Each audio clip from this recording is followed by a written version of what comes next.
Достар, бүгін жаңа айға мақсат жазайық, иә, бұйырса, Алла қаласа.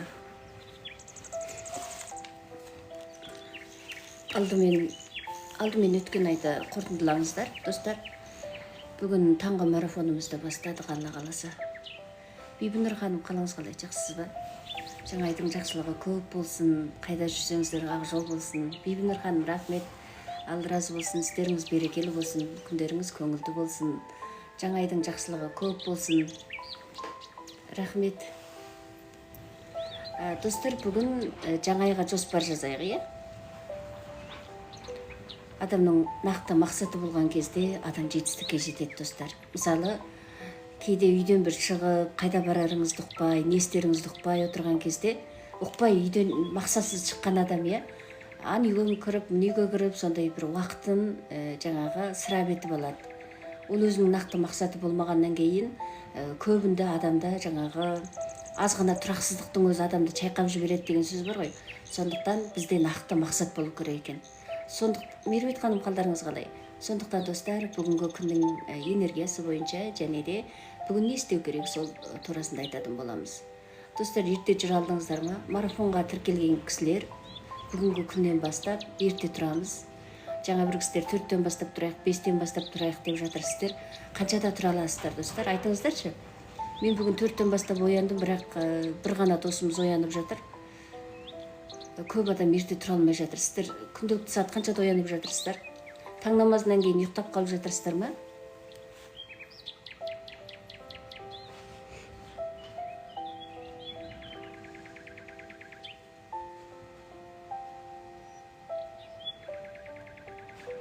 Мен ерте тұрам дейді. Иә, керемет достар, ерте тұрған адамның ырысы артық. Ерте тұрған Алла тағаланың ырыздық несібесі таңда жауады дейді, иә?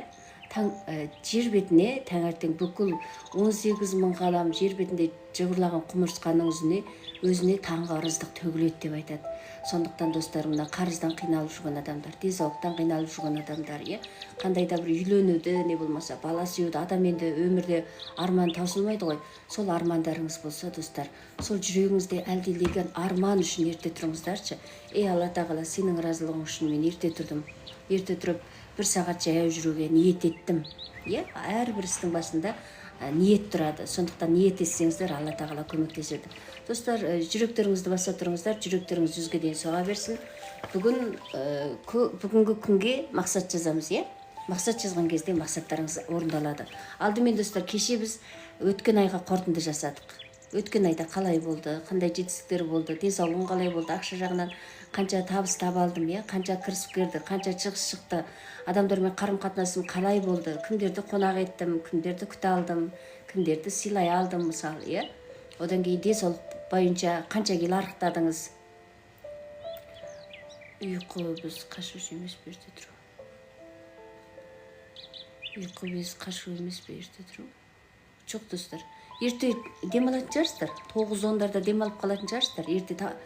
Кешке жақын сағат 5-6-дарда тамақтарыңызды ішіп алып, 9-10-дарда демалып қалсаңыздар, қайтып 5-те оянсаңыздар да 7-8 сағат ұйықтайсыздар. Кәдімгідей серігіп қаласыздар. Мен енді осы қанша жыл болды ерте тұрып келе жатырмын. Өте жақсы бір әдет ретінде қалыптасты. Осы жақсы әдет қалыптастыру үшін, достар, әуелі осы адам ұйқарсыз, күлкарсыз, тамағарсыз дейді ғой. Адам осы бірінші ұйқыны жеңу керек екен. Мен қаншама адамдармен сөйлесемін, жолдасыммен қарым-қатынасым жақсы емес, қарыздан, ақшадан қиналып жүрмін деп сөйтеді. Денсаулығым жақсы емес деп айтады. Сонда ерте тұра аласыз ба десе, жоқ, тұра алмаймын дейді. Адамдар күніне жаңағы сағат 2-3-ке дейін телефон көреді, Қазір балалардың өзінің ұйқысы ауысып кетті. Кішкентай баланың ұйқысы ауысып кеткенде қайтеді, күндіз ұйықтайды, түнімен ұйықтамайды шырылдап. Ол ұйқысы ауысып кеткен кезде біз мына әлемнің, Алланың беріп тұрған нығметін, рызық несібесін ала алмай қаламыз, достар. Сондықтан әрбір уақытымызды жүйеге қоюымыз керек, тәртіпке қоюымыз керек. Осы айдың энергиясы да сондай. Өте жаңағы әлемнің сондай энергиясы мынандай екен, достар. Сен осы айда дейді, әлемге қаншалық көп бересің, әлемнің де саған беретін жақсылық көп екен. Егер осы біреуді алдап кетейін, арбап кетейін, не болмаса жаңағы біреудің бір қақысына кіріп кететін жағдай болса, осы айдың энергиясы жаңағы жазалайтын деңгейге, сондай жазалаймын деген деңгейге өтеді екен. Енді достар, марафонға тіркелсеңіздер, Мен осы бүгінгі күнде туылған күндеріңізге байланысты сөйлеп беретін болам. Бүгін сабақта телеграм каналға сол ақпаратты салатын болады. Марафонға жазылсаңыздар болады, осы нөмірге жазыңыздар. Бүгін достар мақсат жазамыз. Қағаз дәптер дайындадыңыздар ма? Адамның мақсаты, арман мақсаты қағазға түскен кезде орындалады дейді.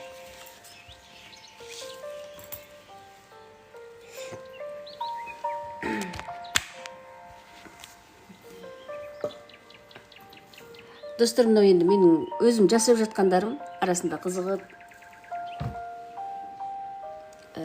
осындай дүниелерді арасында қызығып жасаймын. Осыны да өзім жасап алғам ғой. Әдемі, арасында адам өзін сондай жетілдіріп отыру керек деп ойлаймын. Одан кейін достар, мен енді кешіріңіздер, біраз рессіз болып тұр. Қараңыздаршы, міне осыншама ақпарат жазып тастаған.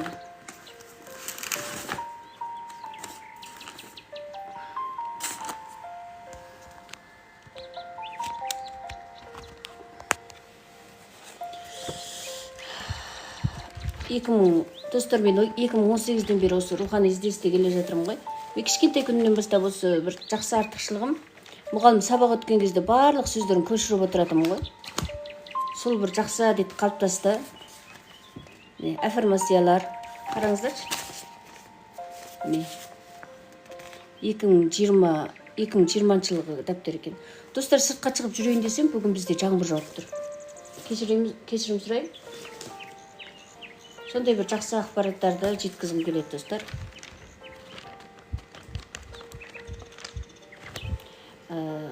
Әрбір қағазға жазылған арман мақсатыңыз орындалады, достар. Сондықтан сіздер дереу дәптер қалам дайындаңыздар. Осыйға мақсат жазайық. Алла қаласа арман тілектеріңіз орындалады. Маған рахмет айтатын боласыздар. Бәрі де Алланың разылығы үшін ғой, достар.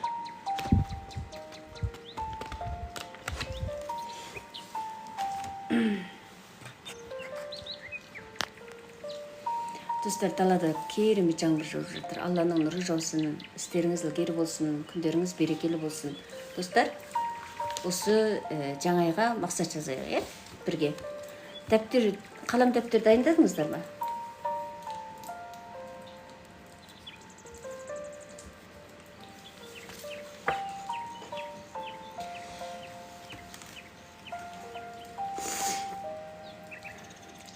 Достар, істеріңіз ілгері болсын, күндеріңіз көңілді болсын. Әуелі денсаулық бойынша жазыңыздар, денсаулық бойынша жазыңыздар. Бастыбайлық денсаулық қой, достар, денсаулықтан бастайық. Сәлеметсіздер ме? Қалдарыңыз қалай, достар? Осы айға мақсат жазыңыздар, достар. Мақсат жазсаңыздар, сөзсіз мақсаттарыңыз орындалады, достар. Қараңыздаршы, менде де қаншама жылдан бері ерінбей осы дүниеде жазып келе жатырмын, достар. Қаншама психологтардың сабағын тыңдадым, оқыған кітаптарымның бәріне осы ақпараттарды жаныма түйген бір жақсы сөздерді жазып келе жатырмын. Бағила ханым, қалыңыз қалай, жақсыз ба? Сондықтан бүгінгі күннің энергиясы, бүгін мақсат жазыңыздар. Денсаулық туралы күніне қанша литр су ішесіз, Қайнаған судың қасиеті бар дейді ғой.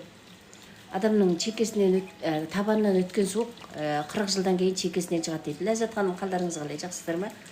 Марафон сіздерге қайырлы болсын, берекелі болсын, Бағила ханым, рахмет.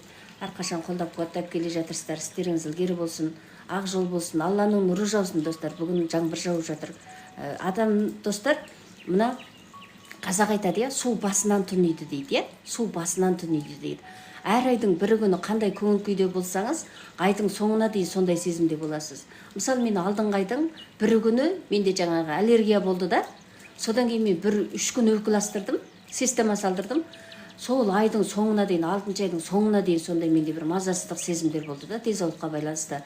Арасында жаңағы штраф төлеген жағдай болды, бір ойпыл-тойпыл сәттерді өткіздім да. Сондықтан бүгін енді Алла тағалаға ниет етіп, Алла тағала осы айдың жақсылығы көп болсын деп, таңертең ерте тазаланып жуынып енді сондай әрекеттерімді жасап, шынайы бір жақсы сезіммен, шынайы бір сіздерге бір жақсы тілекпен шығып жатырмын, достар. Сондықтан бүгінгі күннің энергиясы өте жақсы.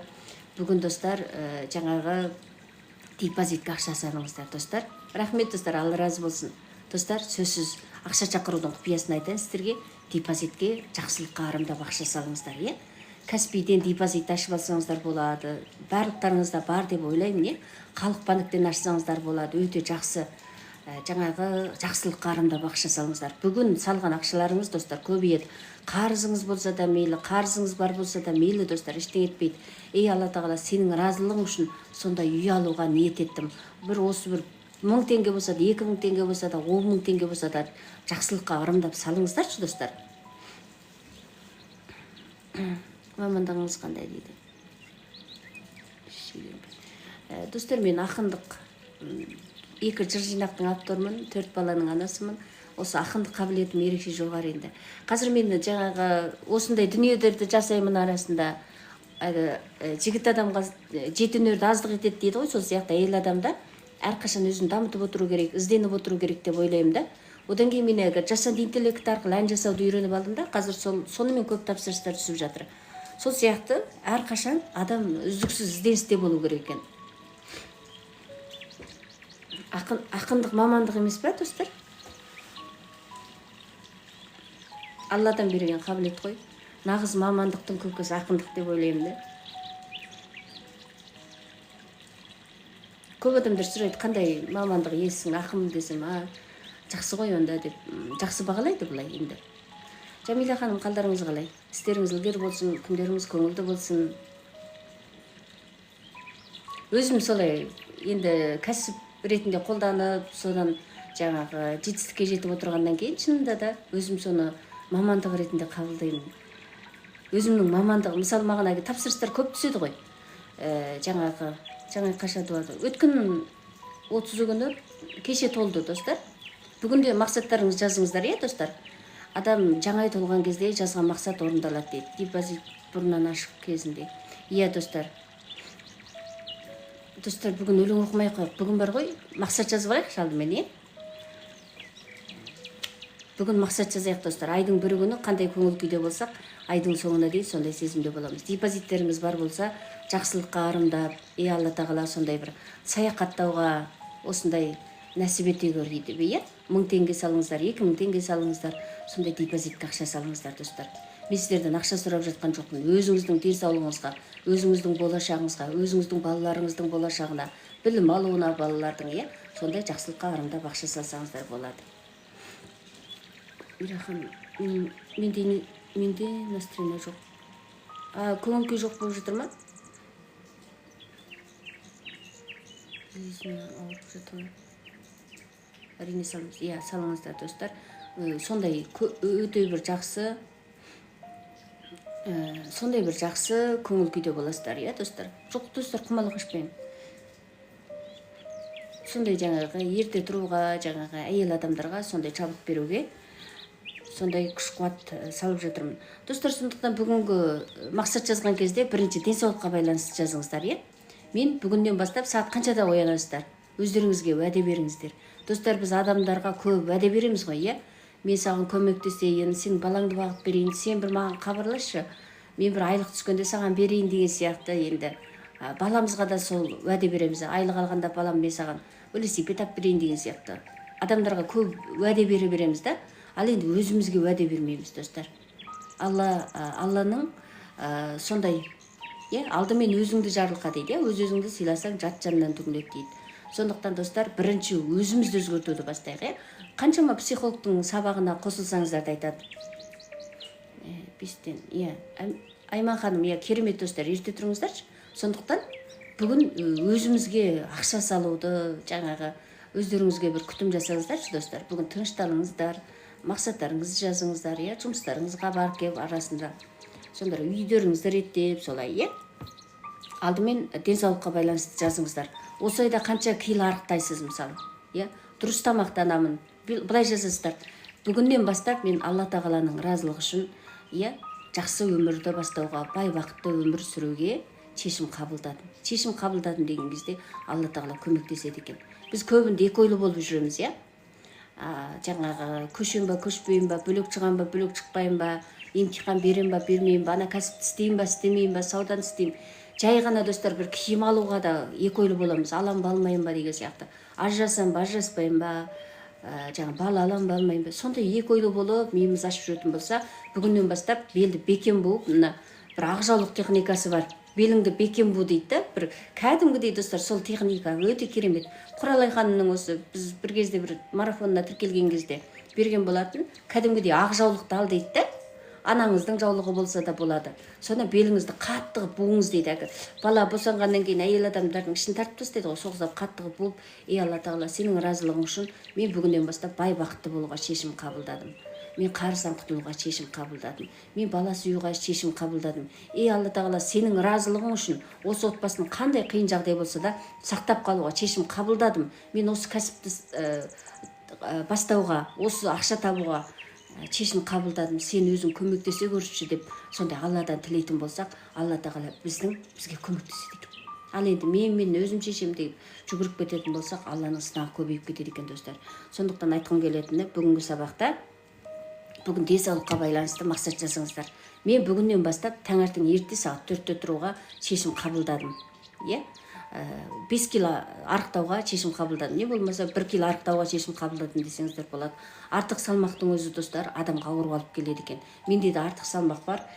Ішкі ағзалардың бәрін, бауыр, бүйрек, майды, бүйрек жаңа өт толып кететін болса, ішкі ағзаларда май басып кететін болса, бізде жаңағы шынында да денсаулыққа мәселе туындайды екен. Мен осы артық салмақтан арылуға бүгіннен бастап шешім қабылдадым достар. Менде де көп артық салмақ бар. Енді жаңағы бала босанғаннан кейін бала тоймайды деп жей бересің, менде ондай салмақ жоқ дейді. Салмақ жоқ болса, ерте тұруға, күнделікті 2 литр су ішуге, пайдалы әдет қалыптастыруға, көкөністерді көп жеуге, сондай өздеріңізге денсаулыққа байланысты нақты бір жазсаңыздар болады. Қағазға жазыңыздар. Дене күтіміне байланысты не істейсіздер, осайда массаж жасаңыздар болады, сондай өздеріңізге бір нақты мақсат жазыңыздар. Денсаулыққа байланысты жазыңыздар, Одан кейін достар, ақшаға байланысты жазыңыздар. Бірінші денсаулыққа байланысты жазыңыздар мақсат жазған кезде. Достар, мақсат жазыңыздар, сөзсіз мақсаттарыңыз орындалады достар. Екінші ақшаға байланысты жазыңыздар,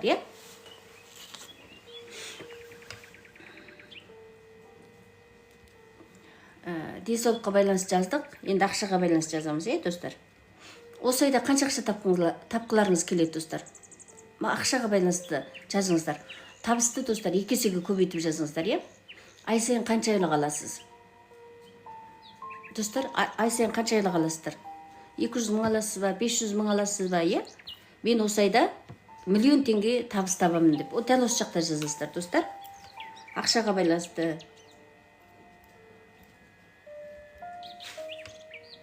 Ақшаға байланысты 78 мың. Жайнагүл ханым, енді соны 2 есеге көбейтіп жазыңыз, Достар, бірге жазайық. 300 мың алып жүрмін. Бибінұр ханым, енді соны 2 есеге көбейтіп жазыңыз. Мен осы айда 600 мың теңге айлық аламын, сыйақы аламын деп жазсаңыздар да болады, Сөзсіз достар, сыйақы аламын деп жазыңыздар. Өйткені сондай әлемнің беретін сыйлығы көп болады. Жазып отырсыздар ма достар? Өте жақсы достар, жазыңыздаршы. Мен енді өтірік мақтанған дүние емес достар. Мен егер өз қолымнан келмесе, достар, мен өзім жазбасам сіздерге айтпайтын едім.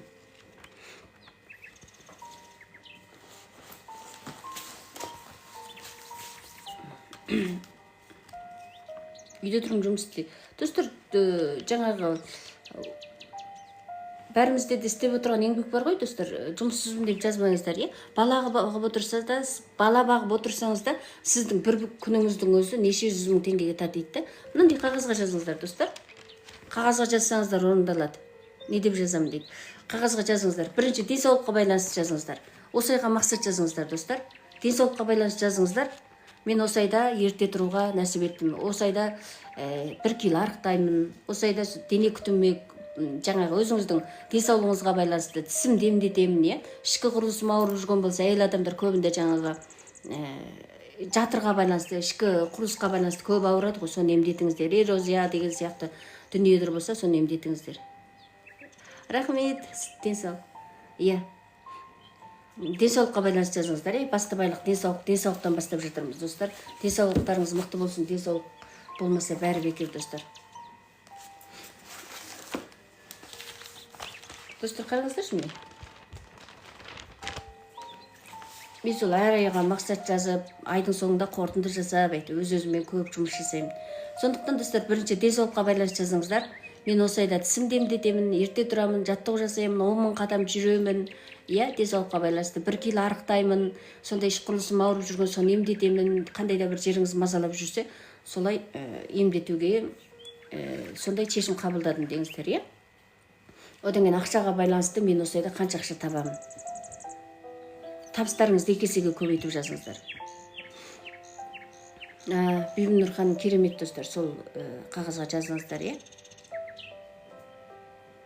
Қандай шығынды азайтасыздар достар.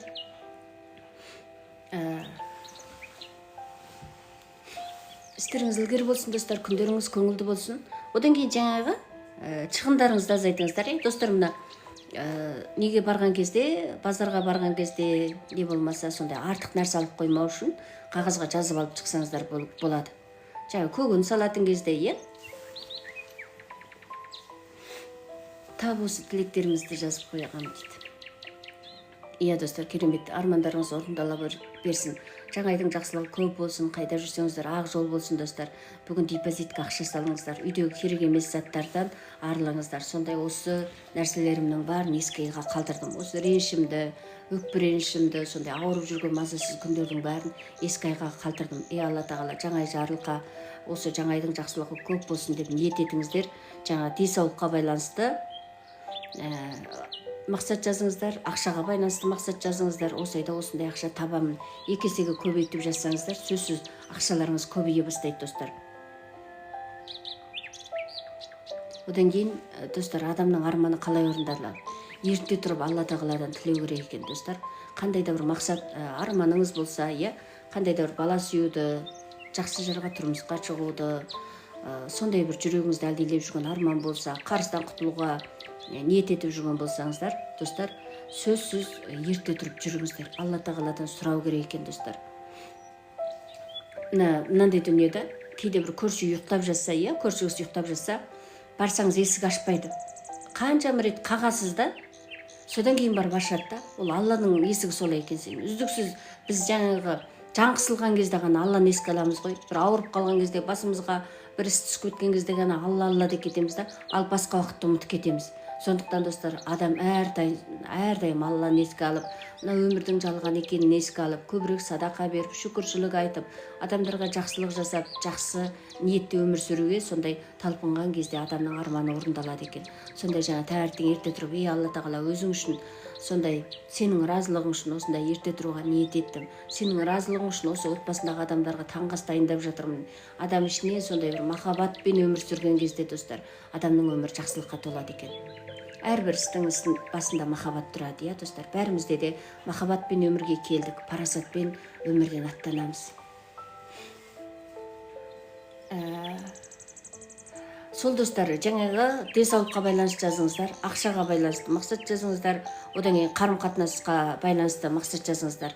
Қарым-қатынас бойынша мен осы айда қандай уақытымды кімдермен өткізгім келеді? Отбасы күні етіп, әр күніңізді жарияласаңыз болады. Қандай сөздерді көп айтамын? Кімдерді қонаққа шақырғым келеді? Адамдармен қарым-қатынаста ренжітіп алған адамдарыңыз болса, Алланың разылығы үшін шын жүрегіңізден кешіріп, сол адамды қонаққа шақырғым келеді деп айтыңыздар, иә? Одан кейін рухани даму. Осы 4 бағыт қой, достар, иә? Қазақ айтады ғой, 4 құбылаң түгел болсын деп. Осы 4 бағыт ұстанып алсаңыздар болды, достар. Ешқандай басқа бір психолог, басқа бір адамдарға еркетпейсіздер. Сондықтан достар, мақсат жазыңыздар. Жаңа айға мақсат жазып жатырмыз, достар, бірге. Жаңа айға мақсат жазып жатырмыз. Кешірім сұраймын, достар. Біраз енді ерте тұрғаннан кейін сондай мазасыздық болып жатыр. Осы айда рухани даму бойынша қандай кітап оқисыздар? Қандай қайталайсыз ба? Денсаулық бойынша, достар, 4 мақсат, 4 бағыт қой, достар. Мысалы, күнде жататын кезде де осы 4 бағыт бойынша өздеріңізге жаңағы Абай атамызда айтады ғой, әр күні өзіңе есеп бер деп, иә? Жататын кезде де осы 4 бағыт бойынша өздеріңізге таңнан тұрғаннан бастап осы 4 бағытты ұстанып алсаңыздар, ешқандай психолог, разбор, жаңа чакралогия, нормология, иә? Жаңа фэн-шуй деген дүниелерге еріп кетпейсіздер. Осы 4 бағытты шегелеп алсаңыздар, 4 құбылаң түгел болсын дейді, иә? Сондықтан адамның өмірін құрайтын осы 4 бағыт екен. 4 бағытты қолданып алсаңыздар, эфир сақталады, достар, YouTube каналға салып қоямын. ешқандай өмірлеріңізде жаңағындай басқа бір жерлерге албат ақша жұмсамайсыз деген сөзім ғой. Өмірлеріңізге береке келе бастайды, әрбір ісіңіз ретке келе бастайды достар, көңіл күйіңіз реттеле бастайды, энергияңыз көтеріле бастайды. Сонда 4 бағыт. Жаңа бірінші денсаулық. Таңертең ерте тұрасыз, жаттығу жасайсыз, қайнаған су ішесіз, денсаулығыңызға күтім жасайсыз, массаж аласыз, не болмаса бет күтіміне байланысты маскалар жапсырасыз деген сияқты. Тісіңіз ауырып жүрген болса, тісіңізді емдетесіз. Осы айда сондай денсаулыққа байланысты осындай істерді жасаймын деп ниет етіңіздер. Екінші жаңа ақша. Осы айда қанша тапқыңыз келеді? Табысыңызды 2 есеге көбейтіп жазыңыздар, достар. 3 есе, 4 есе, 5 есе болса, адамның миы сенбейді, адам миы шаршап қалады. Мысалы, айына 300 мың теңге тауып жүрген болсаңыз, мен осы айда 600 мың теңге айлық аламын, сыйақы аламын деп жазсаңыздар, өте жақсы. Одан кейін достар, жаңағы неге байланысты? Қарым-қатынасқа байланысты. Осы айда адамдармен қарым-қатынасым жақсы болады. Осы айда балам туған күнін өткізіп берем. Осы айда сондай бір анамның көңілін сұраймын, апайымның көңілін сұраймын деген сияқты нақты мақсат жазсаңыздар, армандарыңыз орындалады. Одан кейін достар, рухани ізденіс, рухани бағыт бойынша сондай таңертең ерте тұрып құлшылық жасаймын, намазымды оқимын, осындай сатып алған сабақтарыңыз бар ғой, барлықтарыңызда сабақ көп достар. Айтыңыздаршы, Айнұр ханым болсын, Құралай ханым болсын, Кәмшат ханым болсын, не болмаса YouTube каналда да сондай тыңдап жүрген кітаптарыңыз бар.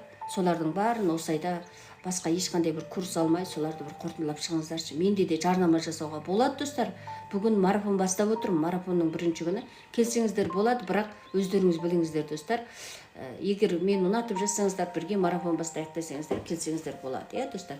Бастысы осы 4 бағытты қолданып алыңыздаршы. Жататын кезде де осы бағыт бойынша өздеріңізге есеп бересіздер. Мен бүгін денсаулығыма қаншалықты көңіл бөлдім. Мен бүгін қанша ақша таба алдым. Отбасыма қанша кіріс кірді. Мен бүгін кімдерді ренжітіп қойған жоқпын ба? Кімдердің қаққысына кіріп кеткен жоқпын ба? Алла тағала. Біреудің қаққысына кіріп кетсем, біреуді ренжітіп қойсам, Алла тағала өзің кешіре көрші. Өзің кешірім бере көрші. Одан кейін жаңа рухани бағыт бойынша мен бүгін жан әлемім үшін, жанның азығы үшін қаншалықты өзіме қамқор бола алдым. Осылай өздеріңізге жататын кезде бір ұйықтап, альфа-состояниесі дейді ғой, психологтар айтады ғой, альфа көңіл күй. Жаңағы ұйықтап бара жатқан кезде сондай Алланың алдында есеп беріп отырсаңыздар, біз енді көбінде жаңа бастықтың алдында есеп береміз ғой. Әр күн сайын, әр ай сайын, әр жыл сайын бастықтың алдында есеп береміз. Осындай ақша таптым, осындай жұмыс істедім деген сияқты. Ал Алланың алдында, өзіміздің арымыздың алдында көбінде есеп бермейміз. Айнаның алдында тұрып өздеріңізге қараңыздаршы достар. Өздеріңізге қаншалықты баға бере аласыздар. Қазіргі өміріңізге көңіліңіз тола ма бастысы,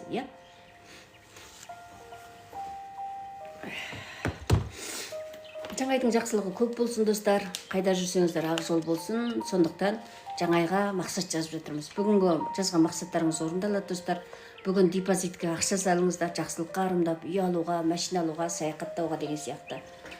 Өте керемет достар, бүгінгі күннің энергиясы өте жақсы. Бүгін қандай көңіл күйде болсаңыздар, айдың соңына дейін сондай жағдайлар орын алады достар.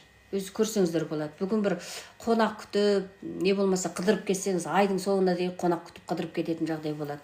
Мен де сондай енді өзім солай наным сенім ретінде ұстанып алдым ба, солай шынында да айдың басында қандай көңіл күйде боламыз, өмірімізге солай әсер етеді екен достар.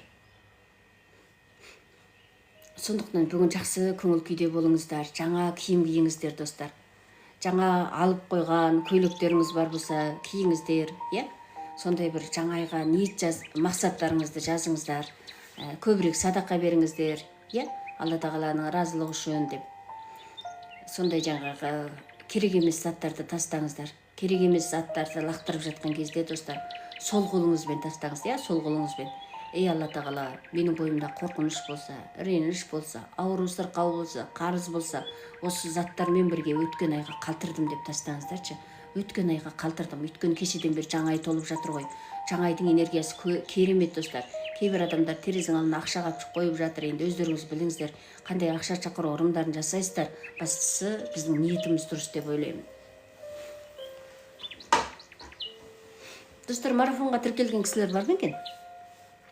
Осы ортада кешеден бері марафон бастадық қой. Марафонға тіркелген кісілер бар ма екен? Жазы кетіңіздерші достар.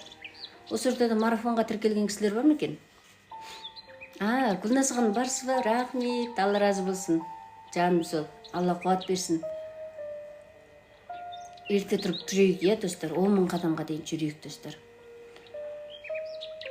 Бекзада ханым, еніл өнімдер дейді. Рахмет, достар.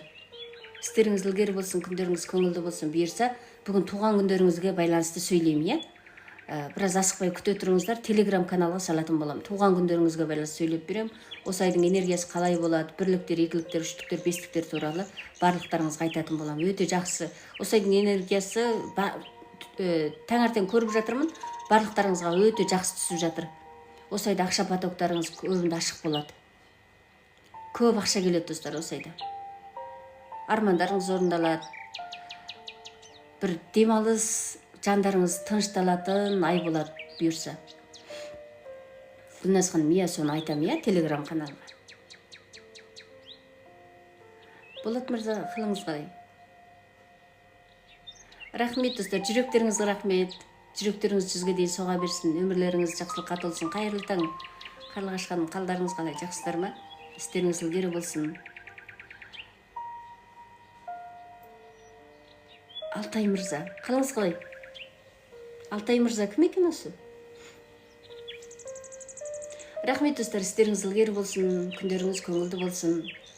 Жаңа айдың жақсылығы көп болсын, қайда жүрсеңіздер ақ жол болсын, достар. Сөзсіз мақсаттарыңыз жазыңыздар, достар. Бүгін жазылған мақсат сөзсіз орындалады, достар. Осы айда сондай бір права алуға ниет еттім деп жазсаңыздар болады, осы айға бір нақты мақсат жазыңыздар. Рахмет, жақсының. Қайырлы күн болсын. Алтай мырза, рахмет. Ісіңіз ілгері болсын, күндеріңіз көңілді болсын, достар. Осы айда ақша потоктарыңыз күшті болады. Не тілеген тілектеріңіз қабыл болады, бұйырса ақ жол болады, көп саяхат болады, көп жақындарыңызбен қарым-қатынастарыңыз өте жақсы болады. Сол жаңағы эмоцияға беріліп кетпеу керек, достар. Күннің энергиясы жаңағы қатты ыстық, қапырық ыстық болады да, соған байланысты қапаланып, бір ашуланып, жаңағы айғай-шуға кетіп қалмаңыздар, достар. Барынша сабырлы болып, Алла тағалаға шүкіршілік етіп, Алла тағаланың көркем есімдерін көбірек қайталап, ертерек таңғы салқында бір 10 000 қадамға дейін жүріп, Алладан жаңағы Әр-Рахман, Әр-Рахман. Осы Әр-Рахман деген есімді үнемі қайталап жүру керек. Алланың рахмет есін деген сөз ғой, Адамдардың да жолдасыңызбен қарым-қатынасыңыз жақсы болмай жүрсе, сондай адамдардың сізге деген махаббатын ашып қояды екен. Махаббат болған жерде бәрі болады ғой, достар, Махаббатсыз дүние бос дейді. Мен өзім жаңағы шынымен де махаббат жақсы көрем. Балалардың да маған жаңағы ана деп сыйлап тұрған, жолдасымның да мен әйел ретінде сондай құрметтеп тұрған, жақсы көріп тұрған қалаймын да. Барлық әйел заты сондай құрметке, махаббатқа зәру. Қазіргі адамдар киім-кешекке, тамаққа зәру емес, достар. Тек қана махаббатқа, жылы сөзге, бір ауыз жылы сөзге, қарғам қалайсың, аман жүрсің ба деген бір ауыз жылы сөзге мұқтаж ғой. Сен қандай әдемісің, сен менің өмірімде бар болғаның үшін рахмет деген бір ауыз сөздің өзі адамға қандай жақсы ой салады, Сіздер де сондай жақындарыңызға тамақ көп қой қазір, тамақ та көп, киім де көп, не көп, ойын тойда көп қой, бірақ достар адамға не жетпейді, махаббат жетпейді. Адамдарға бір ауыз жылы сөз, көңіл жетпейді, достар. Отбасында қаншама былай тамақ ішіп отырамыз, бәріміз жан-жақта тұрамыз ғой. Балаларымыздың да ойы талады, жолдасымыздың да ойы талады. Не ішіп жатсың, не киіп жатсың, қандай халде жүрсің, ешкім бір үйде тұрып, достар, бірін-бірі түсінбейтін адамдар көбейіп кетті да. Жаны алыстап кеткен адамдар көбейіп кетті. Сондықтан, достар, менің тілейтінім, достар, мына жүрек қатынасы үзіліп кетпеу керек екен. Жолдасымызбен болсын, бала-шағамызбен болсын. Егер балаларымызбен жүрек қатынасымыз үзіліп кететін болса, ол жаңағы бізді тыңдамайды, достар. Шын жүректен жақсы көре алу, шын жүрегіңнен бір адамға жаның ашып тұру деген өмірдегі ең жақсы қасиет қой. Мен айтам ғой, қазір енді жаным деп біреулерге айта саламыз ғой, ой жаным қалайсың деп, бірақ жанымызды түсінетін адамдар азайып кетті ғой, байқайсыздар ма? Жанымызды түсінетін, сен қандай халде жүрсің? Осының алдында әлемде мынандай жағдайлар адамды алаңдатып жатыр екен.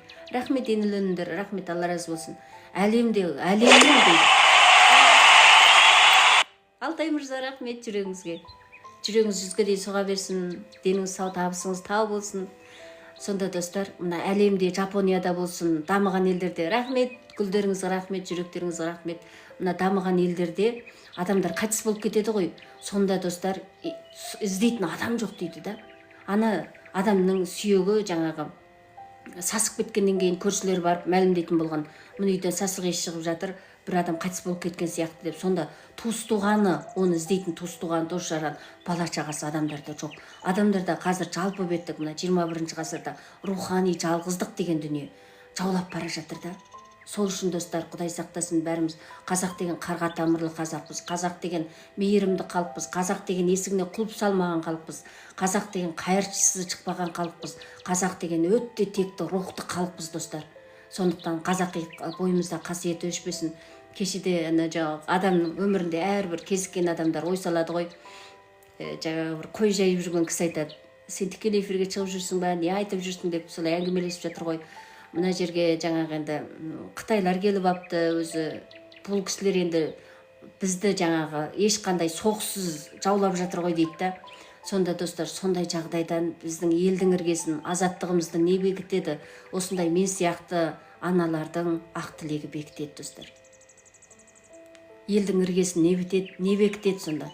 Әйелдердің, аналардың ақ тілегі. Ей Алла тағала, елімді аман, жұртымды тыныш ете көр деп таңнан тілек тілейтін аналардың тілегі осы елдің іргесін бекітіп тұрады екен.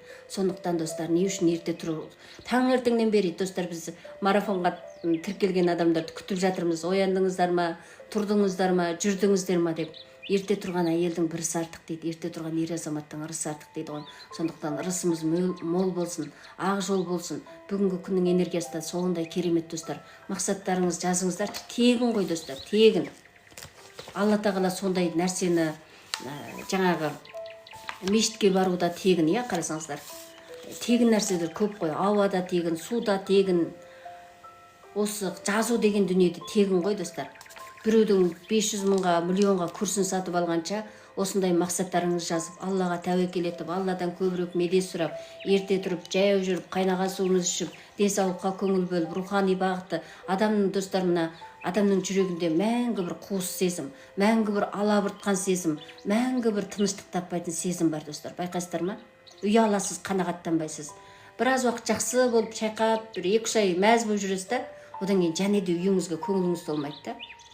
Машина аласыз, 2-3 ай сондай көңілді болып жүресіз да, одан ол да қызық емес. Айфон аласыз, 1 ай әдемі ұстайсыз, қарайсыз, одан о да қызық емес. Адамдардың жаны сондай тыныштық таппай жатыр. Адамдардың жаны қазір қиналып жатыр. Шыны керек бар ғой. Мен қасыма келген адамдардың энергиясын сезіп отырам. Асығып отырады, бір нәрсеге абыржып отырады, іштей түйіліп отырады. Не жұтқан тамағынан кейде қонақ шақырам ғой, сонда келген қонақ бар ғой достар.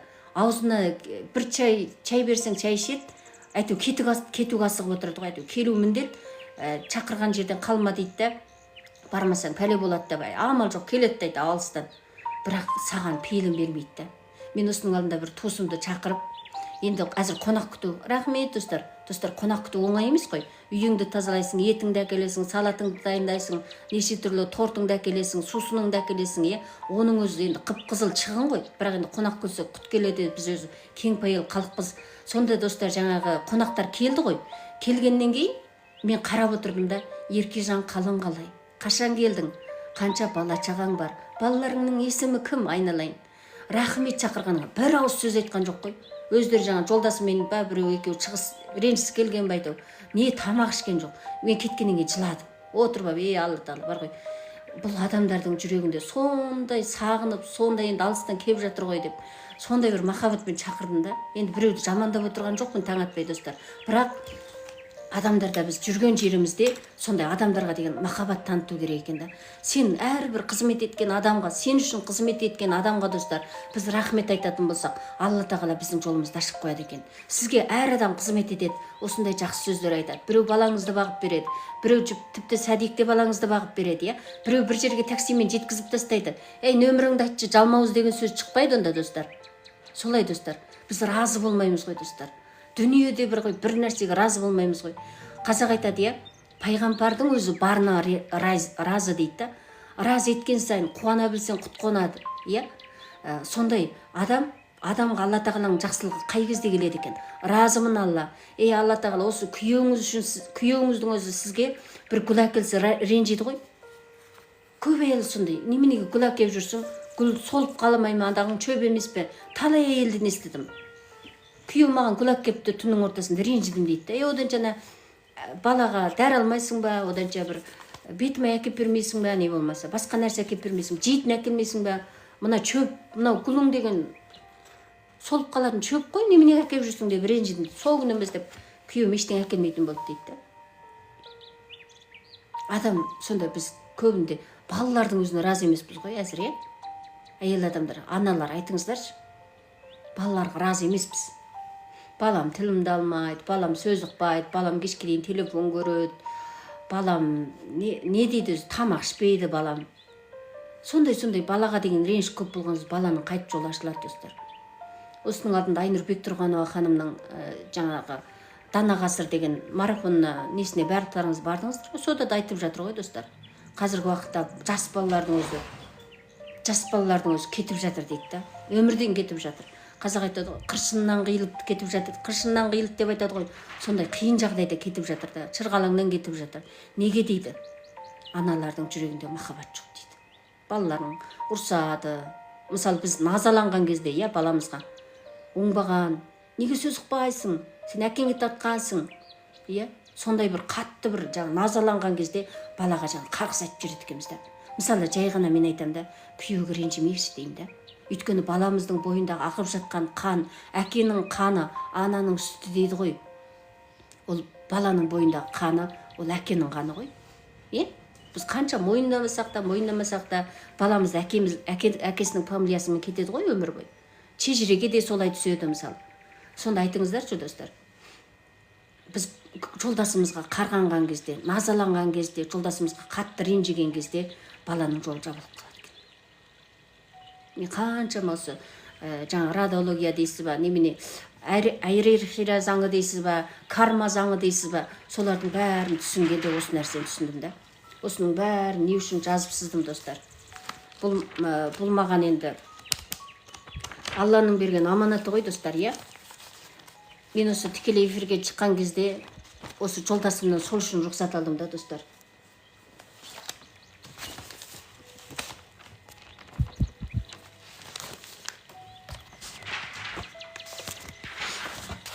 Рахмет, достар.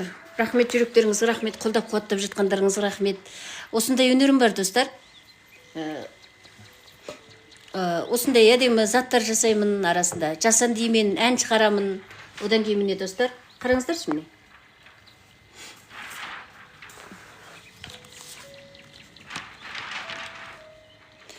Осыншама енді жазып сызған, қараңыздаршы. Достар, енді кешірім сұраймын, бағана біраз нәрсені іздеймін деп рессіз болып қалды.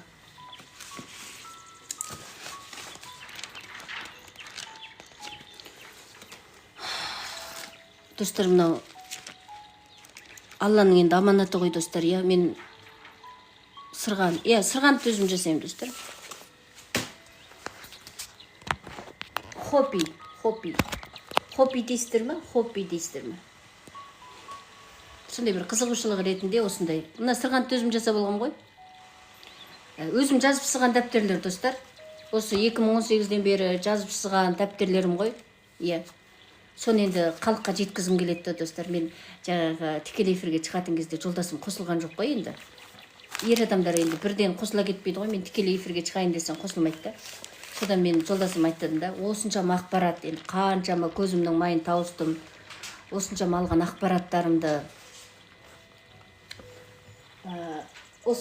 ақпараттарымды мен халыққа берейінші. Достар, мұнан төзім жасығым. Әдемі?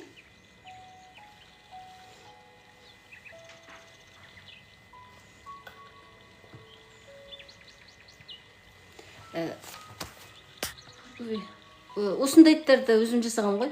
Арасында бір уақыт болған кезде. Достар, осындай қызыл маржан тағып жүрсеңіздер болады. Жаңа тіл көзден қорғайды, иә, достар.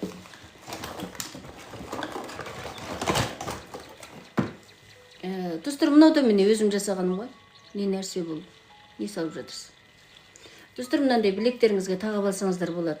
Тіл көзден қорғайды, достар. Қазіргі уақытта әйел адамдар енді көбірек елдің алдында жүреді, иә? Байқасаңыздар. Елдің алдында көп жүреді, сондықтан осындай Елдің алдында көп жүрдіңіздер, осындай қызыл маржан, көзі бар маржан тағып алсаңыздар болады достар, тіл көзден қорғайды. Марафонға келсеңіздер болады, осы нөмірге жазыңыздар достар. Біз бүгін марафон бастадық. Таңғы марафон 1500 теңге ғана. Осындай енді жаңағы жасанды жи арқылы ән жазамын, осындай таңғы марафондар бастап жатырмын. Рахмет, өнерің өрлей болсын дейді. Рахмет достар, Алла разы болсын. Күндеріңіз көңілді болсын, істеріңіз берекелі болсын. Жаңа 300-ден астам адам бүгін тыңдады мені. Рахмет, Алла разы болсын. Бүгінгі күннің энергиясы өте керемет. Жолдасым оянып жатыр достар. Рахмет, Мейрамгүл ханым, рахмет достар. Осы айдың энергиясы өте керемет достар. Жолдарыңыз болады, қайда барсаңыздар ақ жол болады. Көбірек саяхаттайсыздар, көбірек ақша келеді, жан жақтан келеді. Балаларыңыздың табысы артады, балаларыңыздың миымен асасады. Балаларыңыз ұбт-дан жақсы емтиханнан жақсы нәтиже жаратады. Осы айда өте жақсы жолдарыңыз болады достар. Ақша потоктарыңыз ашық болады осы айда. Әумин деп қойыңыздар достар. Денсаулықтарыңыз жақсы болады. Бірақ жаңағы неге кетіп қалмаңыздар, қапалануға, назалануға кетіп қалмаңыздар. Әгі қапырық ыстық болады ғой кей күндері. Сол кезде қатты күйгелектеніп кетпеңіздер. Бір нәрсеге күйіп пісіп кетпеңіздер. Бір кішкентай нәрсені жүрекке ауыр алып кетпеңіздер, Біз көбінде көп нәрсені жүрекке ауыр алып аламыз ғой. Жай ғана күйеміз бір, мына тамағыңның тұзы неге аз болып қалды деген ренжиміз ғой. Сонда сен мен жақсырмай отырсың ба? Бар онда басқа елге тауып ал дегенге дейін кетеміз ғой.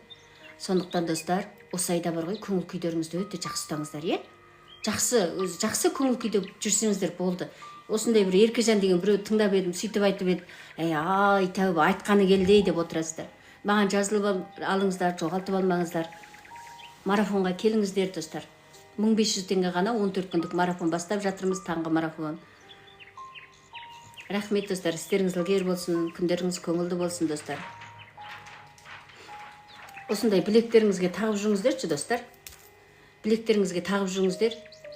Мынандай қызыл маржан тағып жүріңіздерші достар. Мынандай көз жұмар. Адамға бар ғой, тіл көз өтіп кетеді. Рахмет, адамға тіл көз өтіп кетеді достар. Осының алдында бір кісі айтады ғой, бір жерге барып едім, 1500 теңге достар, 1500 теңге ғана. Бір жерген саяхаттап келгем дейді да, содан кейін жаңағы енді қыздар бірге отырып чай ойнаймыз дейді. Содан кейін жаңағы қасымда келіншектер айтты дейді да, ой, сен не деген әдемі болып кеткенсің, жүзің жылтырап кетіпті, саған шетелге барған жағады екен деп. Сөйтіп айтып болғанша дейді, мына мойныма бір таққан бір маржаным бар еді, үзіліп түсіп кетті дейді да. Әг сөз айтылды дейді да. Қалай өздігінен де әп-әдемі тұрған маржан үзіліп жерге түсіп кетті дейді да. Сол кезде түсіндім дейді да. Ана тіл көз кейде сондай дүние арқылы кетіп қалады екен. 1500 теңге достар, 14 күндік марафон 1500 теңге. Осы нөмірге салсаңыздар болады, 1281. Егер менің энергиям ұнап жатса, сөздерім ұнап жатса, бірге таңғы марафон бастайық достар. Ерте тұру керек. Осы айдың энергиясын алып қалыңыздаршы достар. Осы айда өте жақсы сәттер болады, қуанышты істер болады, істеріңіз берекелі болады достар. Бүгін депозитке жақсылық қарымдап ақша салыңыздар. Рахмет жүрек басып жатқандарыңызға. Қанша? 1500 теңге достар, осы нөмірге салыңыздар, WhatsApp-қа жазыңыздар, Бірге марафон бастайық достар. Таңғы нәсіп тәңірден дейді ғой, ерте тұру керек. Жаңағы тұрған кезде жаяу жүресіздер ғой 10 мың адам. Достар, тек қана Алла тағаланың көркем есімдерін айтып жүріңіздерші. Мысалы, Әр-Разақ деген есім байлық шақыратын есім. Кеше салдым депозитке. Болады. Бүгін де салыңыздар, достар. Не туралы достар? Бақыт байлық туралы. Қанша қолөнер. Достар, мен сатпаймын, өзіме жаңа келіп кеткен қонақтарға солай сыйлаймын көбіне. Оны сату үшін достар, мысалы, мынау бір 1000 теңгелік зат болса, оны поштадан салсаң, пошта ақысы 1500 теңге екен. Бұны 2500 теңге кім алады? Ешкім алмайды ғой. Содан сатпайтын болды. Жаңа сабағымды сата берейін. Сабағыма келіңіздер. Жолдарыңыз ашылсын, істеріңіз ілгері болсын, күндеріңіз көңілді болсын достар. Әр күндеріңізге береке, жақсылық тілеймін. Осы марафонға жазылсаңыздар болады, 1500 теңге ғана 14 күндік марафон. Бүгін туған күндеріңізге байланысты сөйлеп беремін достар. Туған күннің энергиясын сөйлеймін. Туған күндеріңізге байланысты неде сақтану керек, неге көңіл бөлу керек?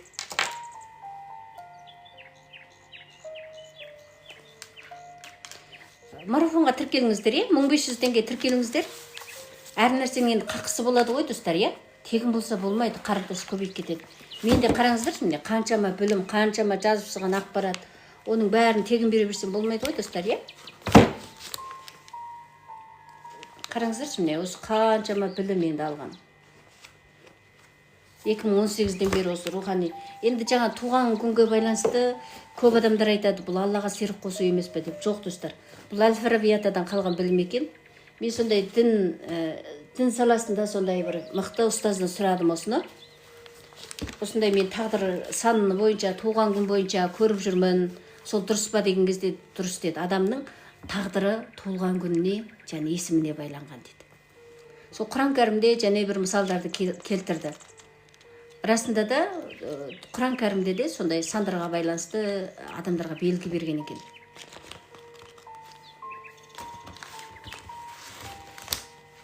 Қараңыздаршы, достар, енді осыншама білімді беремін бұйырса. Гүлназ ханым бірліксіз ғой. Бірліктерге осы айдың энергиясы өте көп түсіп тұр. 19 күні толсаңыз бірліксіз. 3-ші айдың 19 күні толсаңыз бірліксіз. Туылған күндеріңізге байланысты бүгін сабақта сөйлеймін, сабақта. Осы нөмірге салып қойыңыз, 1500 теңге сабақта сөйлеп берем. Неден сақтану керек осы айда? Энергияңыз сөйлеп беретін балам. Рахмет, достар. 9 күн толсаңыз 9-сіз. Бейкі ханым 3-сіз. Ажар ханым бірліксіз. Бірліктер керемет қой. Бірліктер елдің алдында жүретін адамдар. 3-тіктер өнер адамдары. 5-тік, мен 5-тікпін. 5-тіктердің энергиясы керемет. 5-тіктер біз көбінде эмоцияға кетіп қаламыз, жаңағы эмоцияны көңіл-күй жақсылау керек. 7-тіктер Алла тағаланың несі ғой. 8-ші 7 күн толған кісі Алланың назарында жүрген адамсыз. Жаңағы несіз ғой. Аян түстер көп көресіз. Аян түс арқылы өміріңізге бел қаласыз. 2-ліктер де керемет. Өте салмақты адамдар ғой 2-ліктер. Қандай бір қиындыққа төтеп беретін адамдар. 20 күн толғасаңыз 5-тіксіз. Ерлан мырза 4-тіксіз. Сондықтан осы туылған күндеріңізге байланысты сәлеметсіздер ме, мен қандаймын дейді. Сіз 7-ліксіз. Альбина ханым 7-ліксіз. Өте керемет, таза жүруіңіз керек. Сіз арақ шарап құйылған жерге барсаңыз басыңыз ауырып қалатын шығар. Сондай жоқ, бойында қасиеті бар адамдар 7-ліктер. Өте керемет адамдар. Ол адамдар жаңағы 7 күн толған адамдар өте жақсы түсіп тұр осы айтады. Осы нөмірге салыңыздар, достар, егер толған күндеріңізге байланысты білгілеріңіз келсе. 7-ліктер жаңағы көбінде ем-доммен, сондай дұғамен, сондай көбінде жаңа ауырып қалатын жағдай болса, ұшықтатып, сондай емделіп жазылады. Кейде дәрі қонбай қояды, дәрі әсер етпей қояды. 21 болса 3-тіксіз. 3-тік өнер адамдар ғой. Ойбей. Наңғыраңыздаршы, достар. Бір нәрсең ашуланған кезде осында жазып жасайсың ғой. Көріп күліп жатырмын. Мен қаншамын дейді. Осы марафонға тіркеліңіздер, достар. Марафонда Алла қуат берсін барлықтарыңызға. Рахмет. Бибігүл ханым 2-ліксіз. Қараңыздар, достар, осыншама еңбек бар ғой, бағаладым керек қой, достар. Бәрін тегін алам десеңіздер болмайды, достар. Әр нәрсенің өзінің қақысы болу керек, 1500 теңге деген ештеңе емес қой, қазір бір тал шоколад та келмейді. Мен қайта сол Алла тағаланың разылығы үшін елдің, халықтың жағдайы жақсы болсын деген бір жақсы тілекпен 14 күндік марафонды қойып қойдым. Сол жандарым, басқа айтардарыңыз бар ма? Аман сау болыңыздар. Бүгінгі күннің энергиясы, достар, қайталап айтайын. Бүгін депозитке ақша салыңыздар, үйлеріңізді реттеңіздер. Үйлерді реттеген кезде бойымдағы қарыз болсын, ауру сырқау болсын, тіл көз болсын, өкпе-реніш, қорқыныштың бәрі осы өткен айда қалсын деп қоқыс лақтырған кезде солай лақтырасыздар. Одан кейін, достар, жандарым, алтындарым, осы айға мақсат жазыңыздар. Осы нөмірді жоғалтып алмаңыздар, жазылыңыздар. Осы туылған күндеріңізге байланысты Telegram каналда сөйлеп беремін. Кім төлем жасады, достар, айтыңыздаршы. Бүгінгі марафонға төлем жасай алдыңыздар ма? Осы туған күндерін жазып отырған кісілер болса, келіңіздерші, достар. Өте жақсы сан түсіп тұр ғой. 1500 теңге. Бибігүл ханым 1500 теңге. 14 күндік марафон, таңғы марафон, бірге тұрамыз, Бірге осындай туған күндеріңізге байланысты сөйлеймін. Әр күні ақпарат беріліп отырады. Осы алған ақпараттардың барлығын осы сіздерге беретін болам. Қанша енді айтпай қойықшы достар. Қанша 100 мыңдап отырып сабақтар алдық қой. 500 мыңдап отырып. WhatsApp нөмірі осыда, е. 99 12 81 көрініп тұрған шығар? Картина. Сегіздікте өте керемет. Сегіздіктер ақшаны жақсы табады ғой, онша 8 күн. Гүлнара ханым, ақшаны жақсы табасыз. Сол көбінде шашып қоясыз ақшаны. Ақшаны табасыз, шашасыз. Сізге жоспар жазу керек көбірек. Ажар ханым, барсыз ба марафонда? Бүгін енді мен ойлаймын да, кейде бір тамақ ішіп отырған кезде бір адам жетіп келсе не деп айтамыз, я? Аузының салымы бар екен. Мені мақтап жүреді екен деп айтамыз да. Сол сияқты жолы болғыш, аузының салымы бар адамдар бүгінгі марафонға келеді деп ойлаймын. 16 жетіліксіз. Айман ханым, бірліксіз ғой 28 күн толсаңыз. Рахмет, Әлмира ханым. Әлірия ма? Кешіңіз сөзіңіз жоқ. Арда ханым, 6-лықсыз, 19, 18 толсаңыз 9-лықсыз. Бүгін сол туған күндеріңізге байланысты сөйлеймін, е, достар. Марафонға жазылдыңыздар ма? 12.81-ге жазылыңыздар. Е, 3-тіксіз ғой. 30 күн толсаңыз 3-тіксіз. Бұл енді Әл-Фараби атадан қалған білім, достар. Ешқандай бір Аллаға серік қосу емес. Мен қайталап айтайыншы, көп адамдар айтады. Туған күнге қарап сөйлеу деген ол Аллаға серік қосу деп.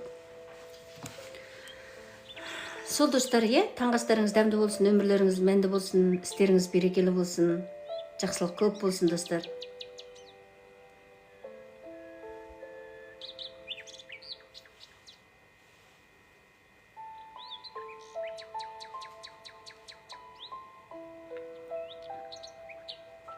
Рахмет, достар, рахмет, Алла разы болсын. Марафонға келіңіздер, е, жандар. Барлықтарыңызды марафонда күтемін, осы нөмір сақтап алыңыздар. Істеріңіз берекелі болсын, күндеріңіз көңілді болсын.